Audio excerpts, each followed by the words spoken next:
یہ اسی کے متعلق ہے، یہ جو فرسٹ کزن میں جو لوگ شادیاں کرتے ہیں، کس میں انٹر میرجز جو فرسٹ کزن کے ساتھ جو جیسے آپ نے کی ہوئی ہے، جی یہ کیوں نہیں کہتے؟ حضور کیا وہ خاندان ہمیشہ کے لیے یا دیر تک اسے جاری رکھ سکتے ہیں؟ کوئی حرض تو نہیں؟ حرج جو ہے وہ صرف اسی پہلو سے ہو سکتا ہے جو ڈاکٹر صاحب نے ذکر فرمایا تھا، اور میں نے بھی ہومیوپیتھی میں بات کی تھی۔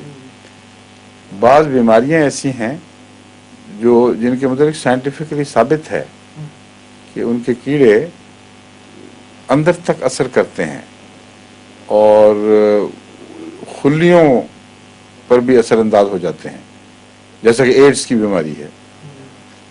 بعض ایسے ہیں جو اثر انداز ہوتے ہیں اور پھر مار دیتے ہیں، مگر خلیوں کو اس حد تک نہیں بگاڑتے کہ وہ شخص نہ اس طرح نہیں بگاڑتے کہ وہ زندہ بھی رہے اور خلیوں کے اندر ایسی کمزوری ہو جو اگلی نسلوں میں منتقل ہو، اور بعض میں ہوتی ہے وہ منتقل۔ اس لیے اس خدا تعالیٰ کا انصاف اس طرح سے یہاں دکھائی دیتا ہے کہ اس کے برعکس بعض خوبیاں بھی جو ذہنی صلاحیتوں کے ساتھ تعلق رکھتی ہیں وہ بھی خلیوں میں اکٹھی ہوتی رہتی ہیں اور جمع ہو کر ایک نسبتاً زیادہ روشن دماغ بچہ پیدا کرنے کی صلاحیت پیدا کر دیتی ہیں۔ اسی لیے ایسی قومیں جن میں انٹر میرجز بہت زیادہ ہیں، خاندانی ہوں یا غیر خاندانی، ان میں آپ یہ دیکھیں گے کہ یا تو جینیس پیدا ہو رہے ہیں اور یا پھر کبھی کبھی بالکل پاگل اور بہت بنیادی نقائص والے۔ یہ اس طرح ہوتا ہے کہ جو خلیے بیماری کے ہیں وہ اگر میاں بیوی دونوں میں اکٹھے ہو جائیں تو ایک دوسرے سے ضرب کھا جاتے ہیں۔ اسی لیے وہ جو جن کو بیماری ہوتی ہے نا انیمیا کی، بعض کیا کہتے ہیں اس کو، نہیں انیمیا کو انیمیا کہتے ہیں، نہیں وہ جو جس خون کے اندر داخل ہوتا ہے انیمک ٹینڈنسی، دو اگر اکٹھے ہو جائیں تو پھر بالکل ہی خون کے بغیر گزارے نہیں چلتے۔ ہیموفیلیا، ہاں ہیموفیلیا سے تو خون بہتا ہے نا باہر۔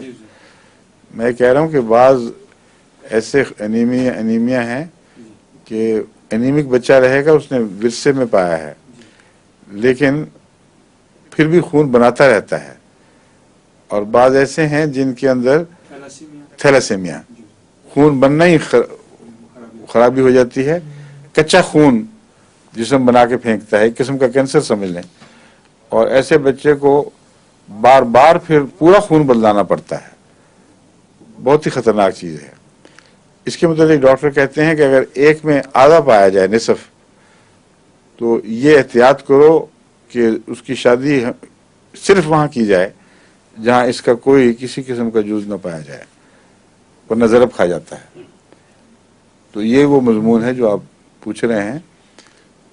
انٹر میرجز بذات خود کوئی خرابی نہیں ہے، لیکن اگر یہ احتیاط نہ کی جائے انٹر میرج میں کہ ایک کزن ہے، اس کی فیملی میں ایک نقص موجود ہے، وہ اس فیملی میں بھی موجود ہے، اگر وہاں آپ شادی کریں گے تو بڑا بھاری اس بات کا احتمال ہے کہ پھر وہ دونوں مل کر آئندہ بچوں میں زیادہ بچے بیمار پیدا کر دیں۔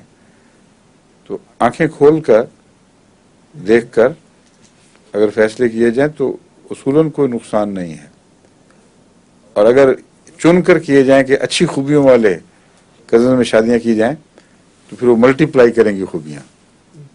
ٹھیک ہے، آپ کو تو اللہ کے فضل سے کوئی نقصان نہیں ہوگا؟